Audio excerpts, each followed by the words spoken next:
Me siguri jeni shumë kurioz dhe shpesh herë keni pyetur veten se me cilën pjesë të derit apo të punës bëhen proshutat e shijshme që na vinë në tavolinat tona.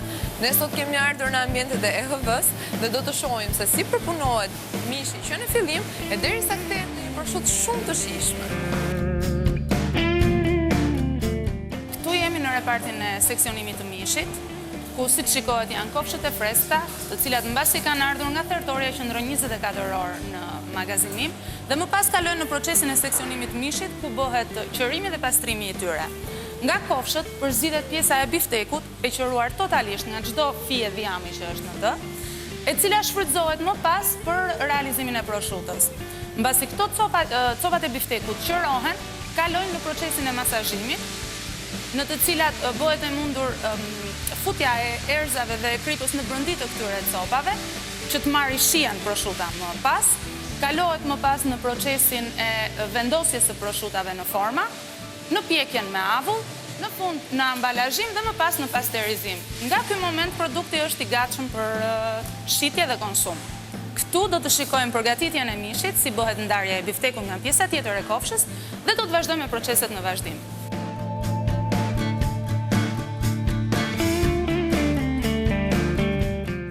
Që po shikoni është procesi i pastrimit dhe i qërimit të mishit, është artë më vete që realizojnë vetëm specialistë të kësaj fushe. Në aty bëhet ndarja e pjesës së biftekut nga çdo pjesë tjetër e mishit, nga kocka dhe nga gjithë pjesët e tjera që përbëjnë kofshën e derrit. Ndarja që i bëhet pjesës së biftekut nga pjesa tjetër e kofshës dhe e kockës ka një rrugë të vetën që duhet të ndiqet dhe jo çdo kusht është i specializuar për ta bërë këtë gjë.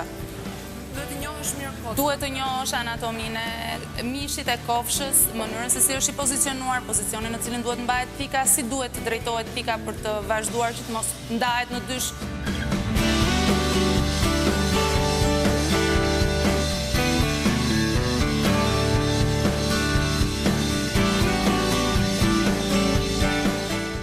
Mbasi bëhet ndarja e kofshës nga kocka, bëhet kalimi në kasapin tjetër i cili bën ndarjen pastaj të vetë kofshës në 3 pjesët kryesore të saj që shërbejnë për prodhimin e proshutës.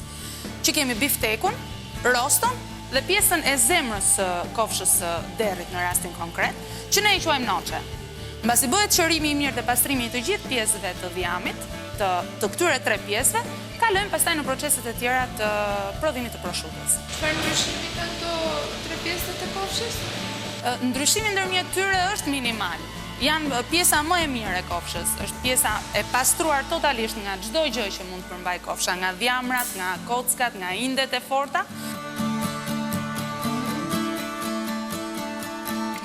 Në këtë makinë bëhet marinimi i pjesëve të pastruara të biftekut, që pam pak më parë, duke realizuar integrimin e erëzave dhe të kripës në brëndi të këtyre copave.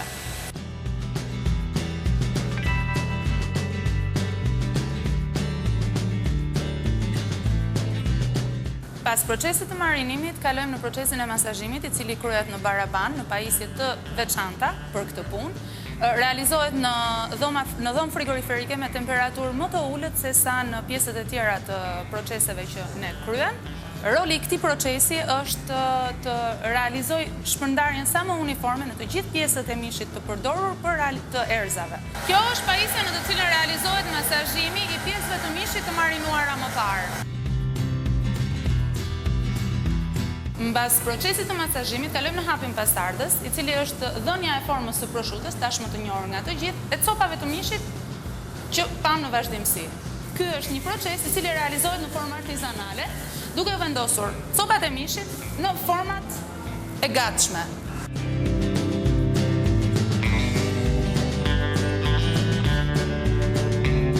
Këtu realizohet mbyllja e proshutës me kapak, duke ushtruar presion në mënyrë që në momentin që ne presim fetat e proshutës, ato të jenë sa më uniforme pa hapësira boshe në brëndi të tyre.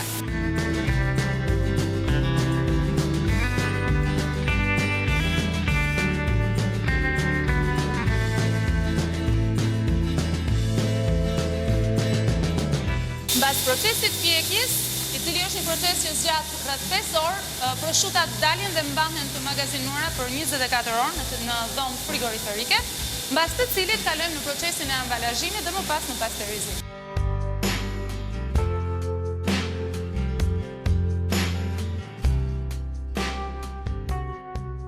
Kjo është makineria në të cilën kalon procesin e fundit prosciuta e pjekur, siç e pam. Është makineria në të cilën realizohet pasterizimi i prosciutave, të cilat janë ambalazhuar në vakum. Është shumë i rëndësishëm si proces pasi rrit sigurinë ushqimore të produktit që ne nxjerrim në treg, pa patur të nevojshme shtimin e konservante, duke garantuar një produkt sa më të pastër, sa më steril dhe sa më të sigurt për të gjithë konsumatorët. Çfarë bën kjo makineri tamam? Bën sterilizimin e sipërfaqes së produktit nga çdo lloj kontaminimi që mund të ketë ndodhur produktit gjatë proceseve që kalon para se të ambalazhohet. Në procesin e shpërndarjes, format me të cilat tregtohet produkti mund të jenë të plota, gjysma, copa apo dhe feta. Tani jemi në procesin e fundit, që është dhe procesi më i kënaqshëm i gjithë kësaj pune, që është ngrënia. Me si po pres. Edhe unë.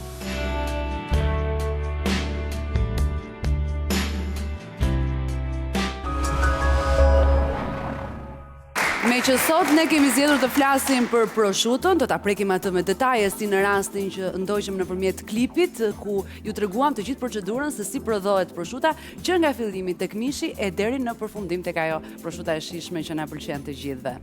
Do flasim me të ftuarit tanë me zotin Luan Leka, që është edhe administratori e ROVës, një konsilë dhe themeluesi i kësaj kompanie. Mirë se erdhe, faleminderit që je sot këtu. Faleminderit ju, Mirlita. Mirë se erdhët. Dhe Elda Rama, që është përgjegjësja e kontrollit të cilësisë pranë e ROVës, një kosisht dhe nutricioniste. Ti je ajo e cila i njeh shumë mirë edhe përbërësit edhe vlerat që ky produkt ka në organizmin tonë. Sot do flasim për prosciuton duke e marrë në detaje. Besoj, do ja arrim qëllimit, se jo. Jemi dakord. Këto janë të gjitha llojet e prosciutave që kemi në tregun shqiptar që EHV ofron. Në fakt, nga EHV ne kemi mësuar se si të konsumojmë prosciuton e mirë, sallamin e mirë, salcicet e mira dhe nuk ka shtëpi shqiptare që në frigorifer, tani ta themi të vërtetën, nuk ka një produkt të EHV-s. Faleminderit që na e keni shtuar shihet më shumë. Flasim pak për EHV-n, kur është krijuar ajo dhe si ka lindur si nevojë.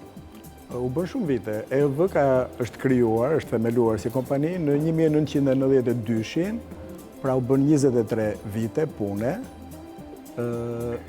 Është krijuar për një nevojë të tregut, të themi. Tregu në atë kohë ishte mjaft i varfër në produktet e mishit, kishte sallame fare jo kualitative, dikush edhe i kujton. Po edhe që na dukeshin më të mirat në botë. Mundet për një fazë kur ishim të pangrënë.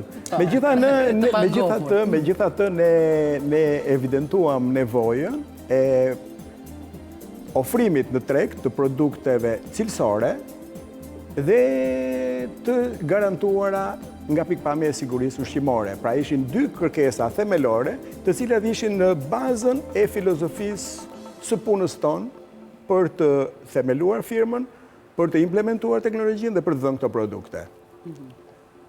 Duhet themi që me njëherë ne shpejt ne ofruam në treg produkte që vinin sallame dhe prosciuta, që vinin nga lënë të para plotësisht të kontrolluara, plotësisht të garantuara, nga mishi më i mirë i zgjedhur në treg, vinin si pasojë një përpunimi me një teknologji të avancuar rigoroze, të cilat ishin në konform standardeve më të mira europiane.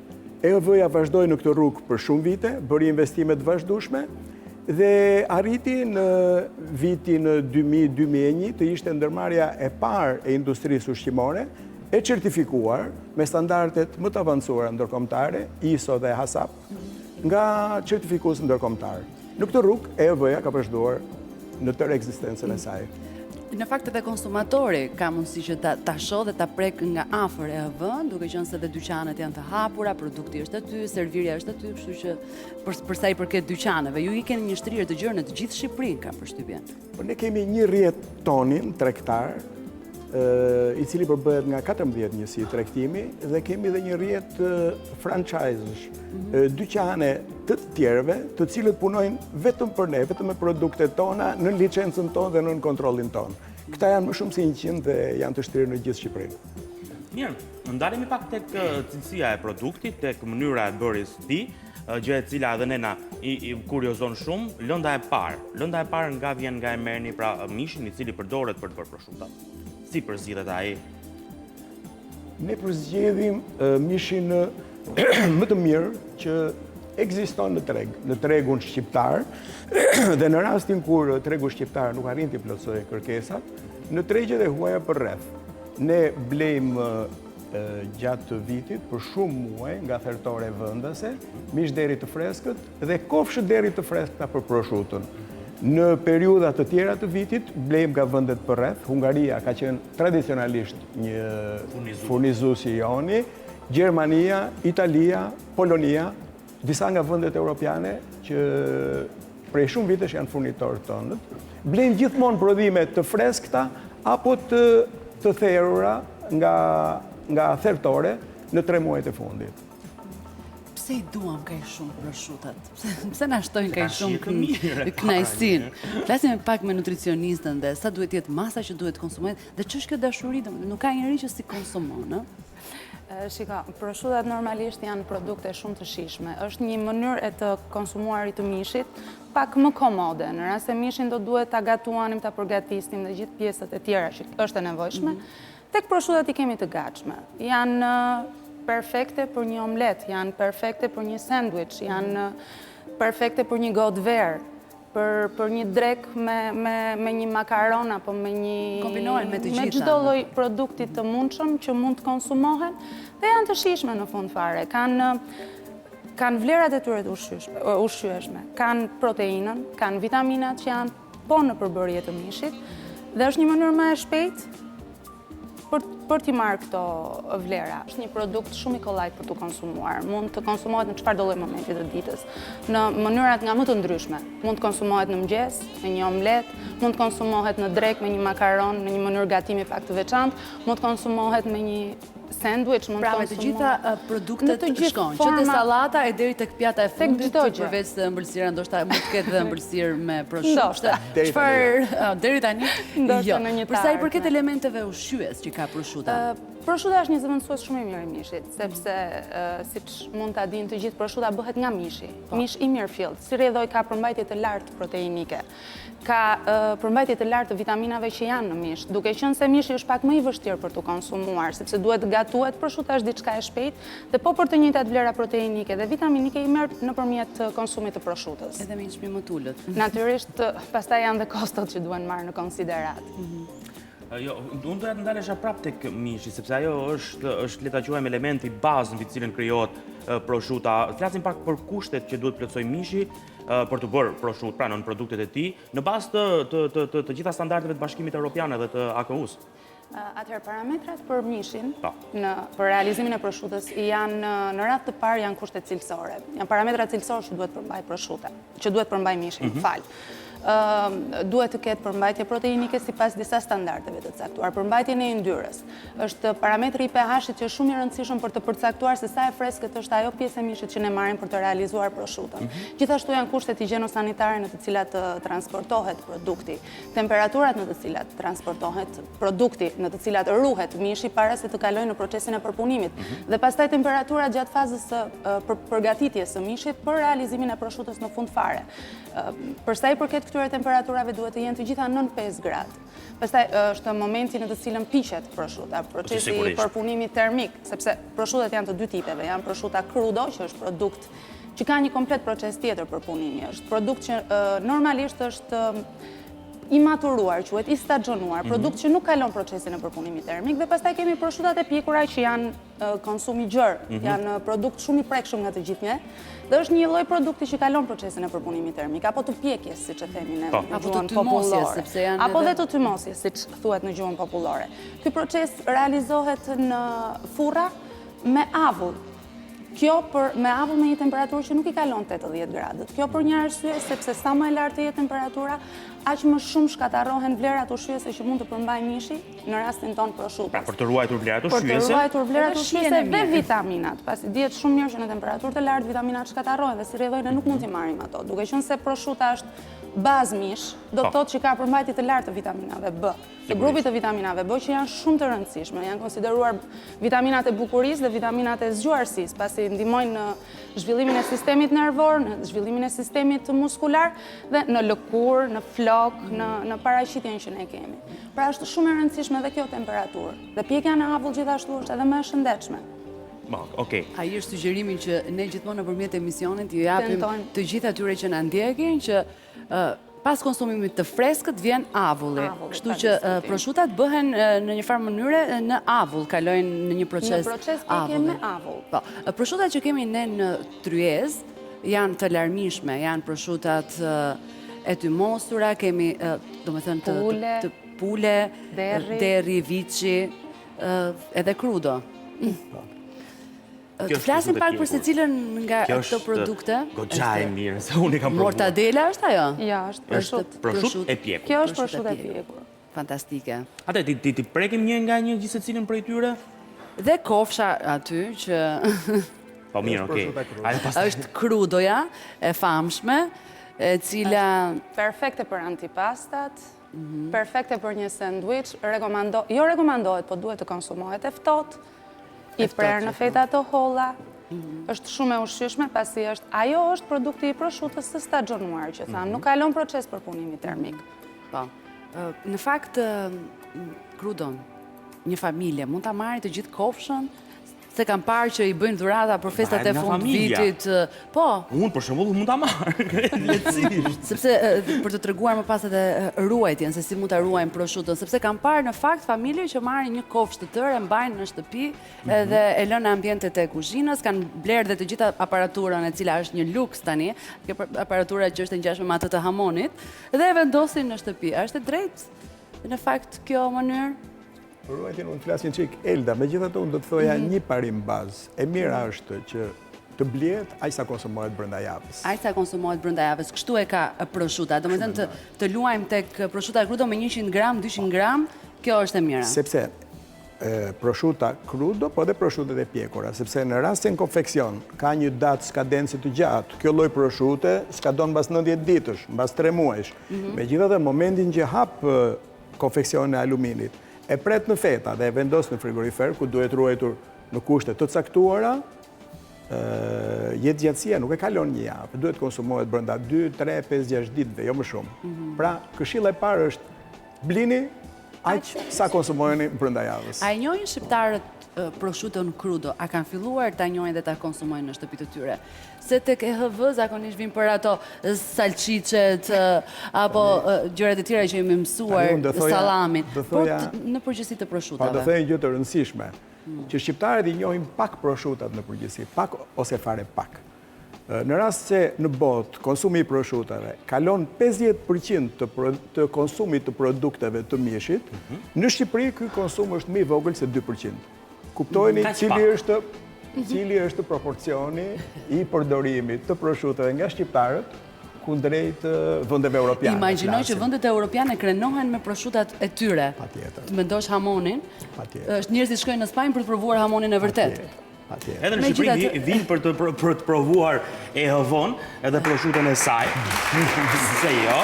Ndalemi pak te konsumimi që duhet bëjnë edhe në fasha të ndryshme moshash, tek fëmijët për shembull. Tani duhet t'ja japim fëmijëve në çfarë moshe? Duhet ta nisim që në mëngjes ditën me proshut? Unë të thoja...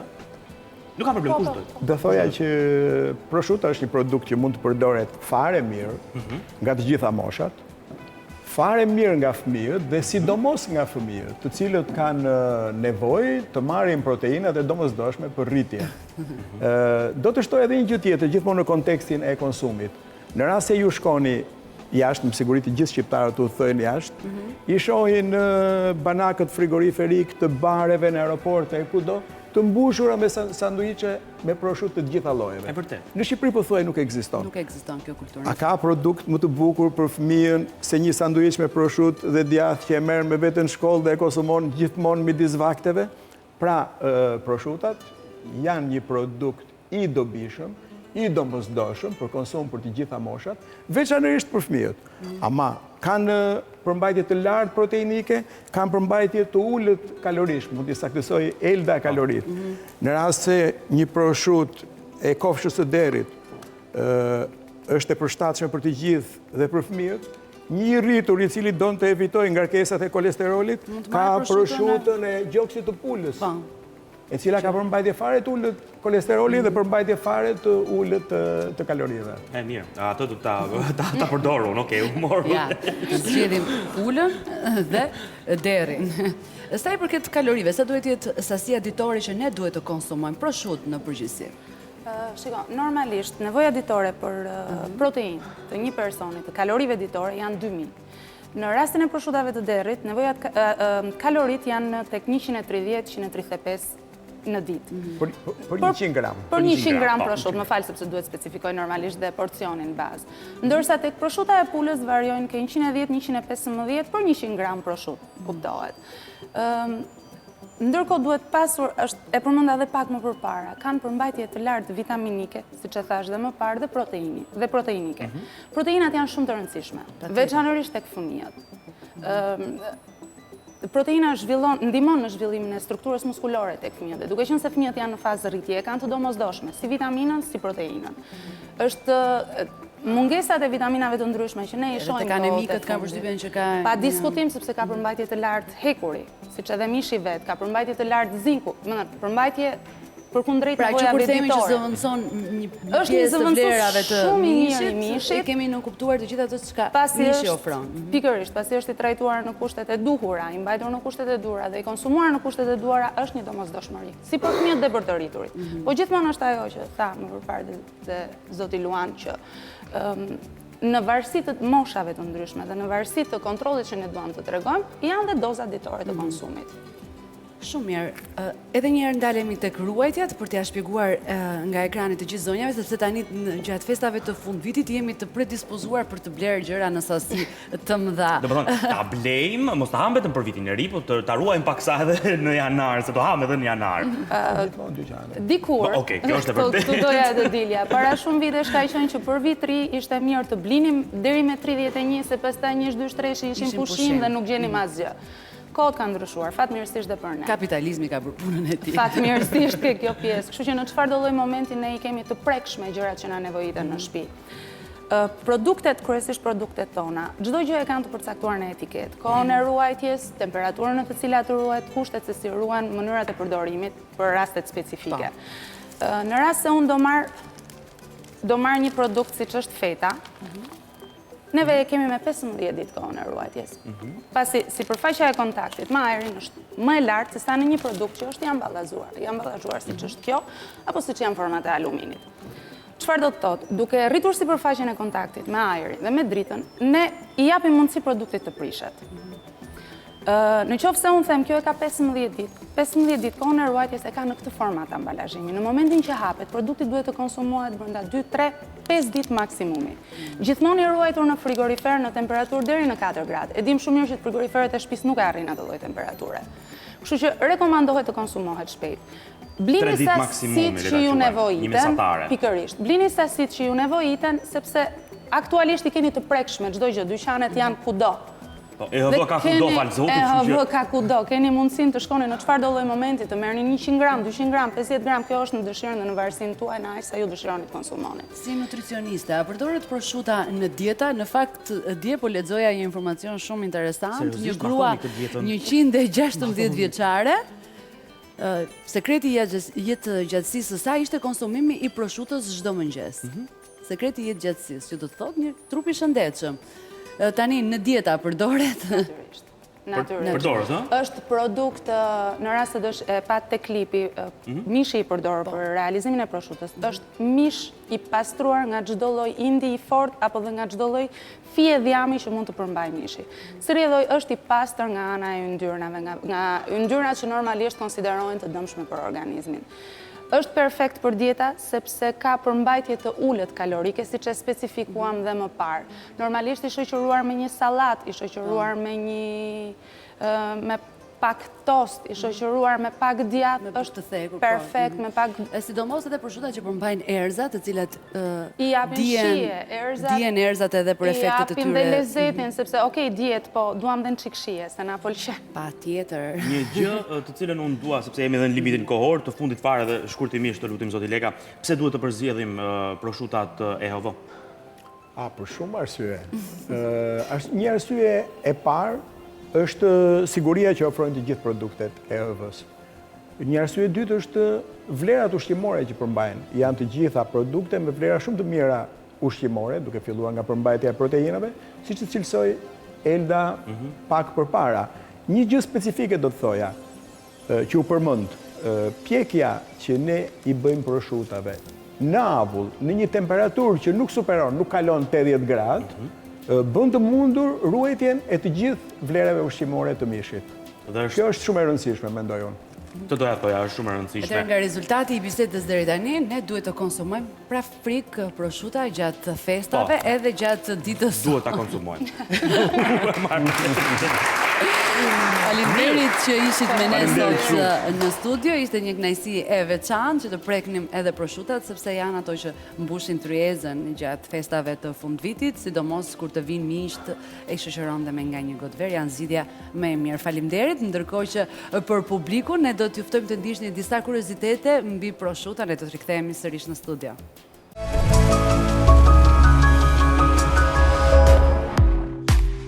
Prosciutat prodhohen pothuajse në çdo vend të botës, por ato që janë cilësuar si prosciutat që nuk duhet t'ju kalojnë pa I provuar janë prosciuta Westfalian, Black Forest, ajo e Mainzit në Gjermani, e Parmës në Itali, Smithfield dhe të tjera të zonës së Virginias në Shtetet e Bashkuara të Amerikës, York dhe Bradenham në Angli.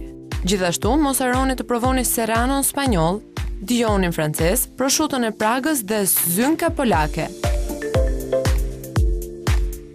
Ndërsa tani do ju tregojmë disa sekrete dhe kuriozitete mbi prosciutat. Disa ekspert preferojnë këmbën e majtë të derit për ta kthyer në prosciut. Ata mendojnë se ajo është më e butë, pasi kanë vënë re që kur deri kruan veten, e bën këtë me këmbën e djathtë, që do të thotë se aty ka më shumë muskuj. Dikur Amerika nuk ka pasur dera. Mendohet se ka qenë Hernando de Soto që ka çuar atje 13 derkucat e parë në vitin 1525. Në Shtetet e Bashkuara të Amerikës, prosciutat e qytetit dhe ato të fshatit ndryshojnë. Pasi prosciutat e qytetit procesohen në lagështirë, kriposen dhe më pas tymosen. Ndërsa në fshat, përpara këtyre proceseve, prosciuta ruhet gjatë që në fund të jetë sa më e thatë. Stafi I anijes që doli e shtata në hapësirë, Apollo 13, krijuan një filtr për të nxjerrë jashtë dioksidin e karbonit vetëm me një ngjitës shirit dhe një prosciut me xham. Artisti amerikan Dwight Kalb krijoi një statuj të Madonës me 82 kg prosciut. Prosciuta më e shtrenjtë deri sot ka qenë ajo iberike, e cila ka peshuar rreth 6 kg dhe është shitur në Angli për 6500 euro. Deri nga I cili është prodhuar, bënte pjesë ndër më të shtrenjtët. Ishte rritur në kushte luksoze në Spanjën perëndimore dhe ishte ushqyer me lis dhe rënjë lisi.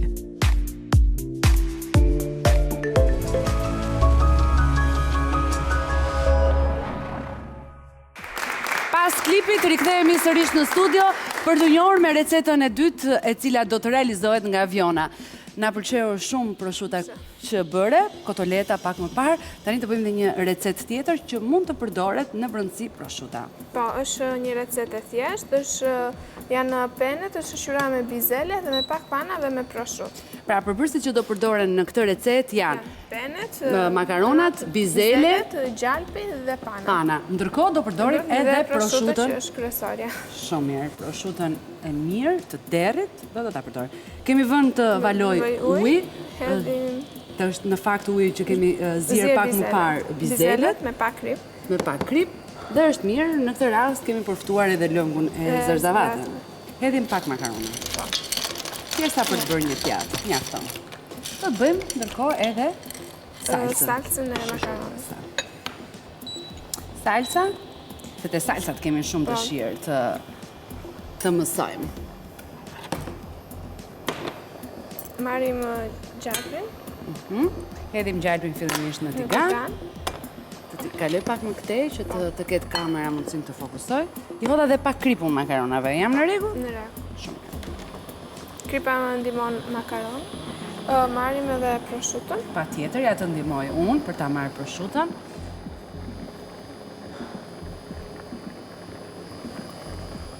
Do ta përdorim të gjithë.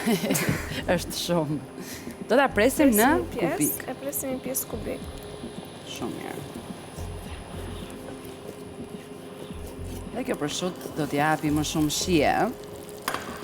Edhe gjatë mban më të zbutur prosciuton. Presim prosciuton në kubik, e cila do të kaloj në skuqe, në gjapin që kemi vënë për të realizuar salsën. Do të kaloj, kam përshtypje një kohë të shkurtër në skuqe, sepse prosciuta mund të konsumohet edhe e gjallë. Edhe kështu e gjallë, pasi ka kaluar procedurën e saj në avull, në atë që dëgjuam pak më parë.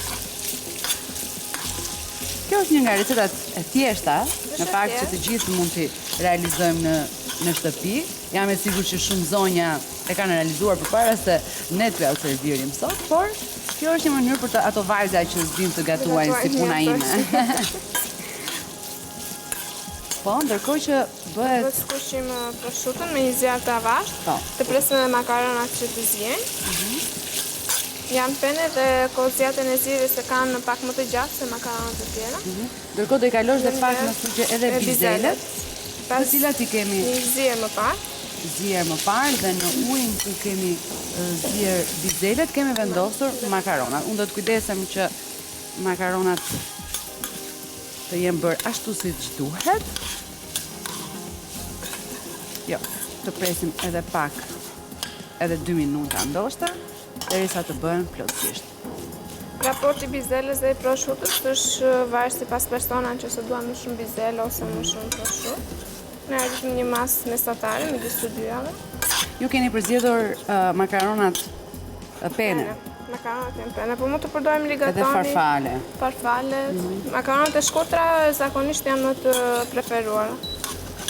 I bën shpesh makaronat, pastat, se zakonisht ne të rinjt kur ftojmë dikë për të konsumuar diçka, i themi që do vish të hanë pasta. Pastat janë një ushqim i thjeshtë, i shpejt, por gjithashtu nëse e përdor si duhet, mund të jetë një ushqim i shëndetshëm.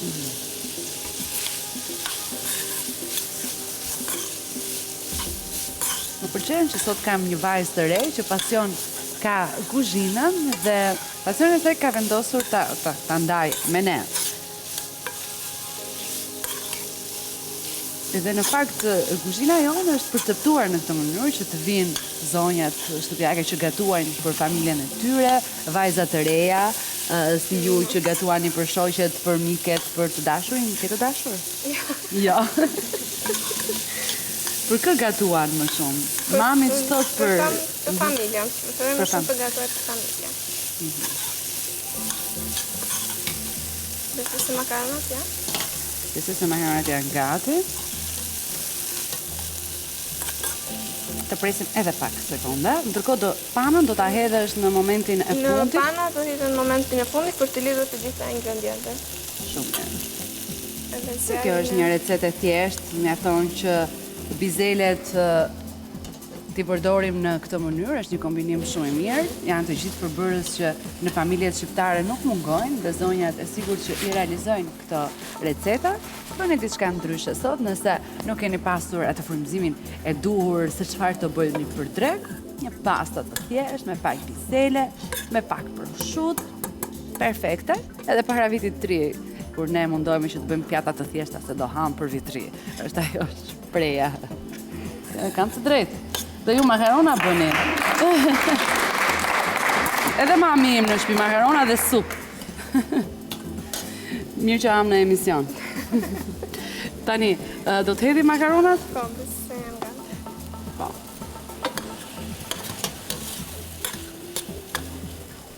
Ne kalojmë dhe pak me përbërësit. Besoj që janë mjaftueshëm. Të shtonim edhe pak. Të shtojmë dhe pak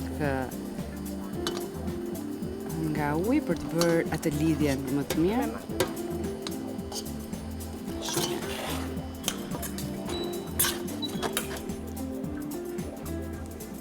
masazh pothuajse gati. I edhe pak krip. Dërkohë kam hedhur të pak krip Pak makaronë. gjatë zgjedhjes. Më pëlqen Viona që je shumë i qetë në kuzhinë, ndryshe nga unë, kur gatuaj, e merr vesh gjithë lagja, se flas, kam dëshirë të tregoj se çfarë bëra edhe këtu në emision. Duket sikur po e gatuaj unë, po s'po e gatuaj unë, po e gatuan Viona, po Viona na ka qelluar shumë e urtë sot, çfarë të bëjmë? Ama ke qërpikët më të gjatë që kam parë deri më sot. Po, është e vërtet.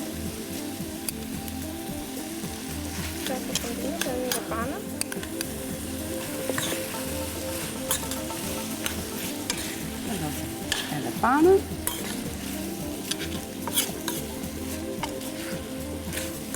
Bëjmë përzierjen dhe do ta servirim në pjatë. Një pjatë e cila mund të shoqërohet në fund fare ndoshta edhe me pak djathë të grirë, por sipas dëshirës. Për të mos marrë shumë kalori, evitojeni sepse ka në përmbajtje panën, kemi makaronat, karbohidratet, por kemi bizelen edhe proshutën e cila ka zëvendësuar mishin, sepse ky është një vakt i plot. Kështu do ishte mirë të ishte. Dhe bëjmë vendosjen në një pjatë. E shoqërojmë Vionën, pse jo me një duar tropitje, duke e falenderuar për recetat, por duke i bërë një kompliment për sytë e bukur dhe qërpikët. Shumë faleminderit. Mirë Viona, të lumshin duart. Kjo është një recetë që u realizua tani, pasta me prosciutto me bizele. Viona, faleminderit që ishe me ne, shpresoj të të kemi sërish në studio për të na bërë recetat të tjera. Mirë, ndjekim tani së bashku një klip i cili na njeh me një recetë tjetër për sa i përket fëmijëve. Edhe pastat fëmijët i kanë shumë qejf, por ne kemi menduar shumë për to sot, duke qenë se janë edhe pushim fundi vitit po afron.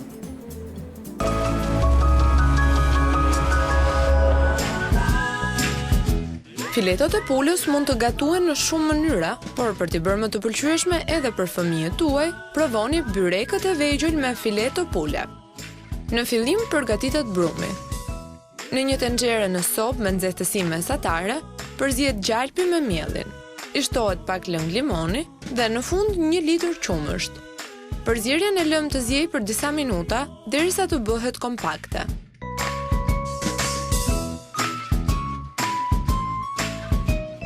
Tani brumi është gati.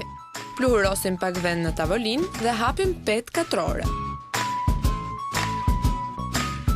Nëse kemi forma kuzhine, me petet e krijuara mund të krijojmë edhe figura. Në një tas të madh përgatitet përbërja e byrekut. Përziejmë fileton e pulës të coptuar me misër, salcë dhe një vezë të rrahur.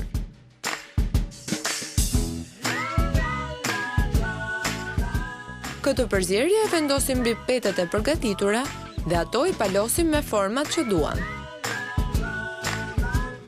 Byrekët e vegjël i pjekim në furrë me 200 gradë derisa ato të marrin një ngjyrë të verdhë dhe pas 20 minutash janë gati dhe shumë të shijshme.